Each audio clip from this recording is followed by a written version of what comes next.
নমস্কার, আপনারা দেখছেন PNR training institute. PNR training ইনস্টিটিউটের পক্ষ থেকে আরো একটা স্টুডেন্ট ভর্তি হলো। তো চলুন জেনে আসি স্টুডেন্টের নাম কি। তোমার নাম কি? শহীদুল ইসলাম। আচ্ছা, কোথা থেকে এসছো? মুর্শিদাবাদ। মুর্শিদাবাদ থেকে, শুধু মুর্শিদাবাদ থেকে দেখতেই পাচ্ছেন আমাদের একটা স্টুডেন্ট ভর্তি হলো আজকে।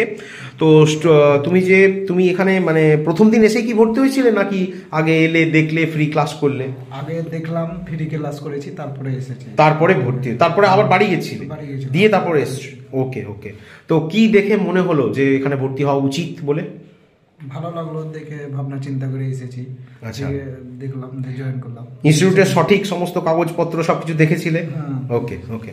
আর তুমি এর আগে কি কাজ করতে? রাজমিস্ত্রি। রাজমিস্ত্রির কাজ করতে। তো দেখুন বন্ধুরা, একজন ভাই কিন্তু জীবনে এগোতে, তার জন্যই কিন্তু এই ইনস্টিটিউটে এসছে ভর্তি হতে, এবং ক্লাস করবে, ট্রেনিং করবে এবং ক্যাম্পাসিং প্লেসমেন্ট পাবে, তাই তো? তো তুমি যে ইনস্টিটিউটে ভর্তি হয়েছো, ভর্তি হওয়ার আগে অ্যাডভান্স অগ্রিম কোনো টাকা পয়সা দিয়েছিলে? না। সত্যি কথা বলো। না, দাওনি তো? দেওয়া কি উচিত?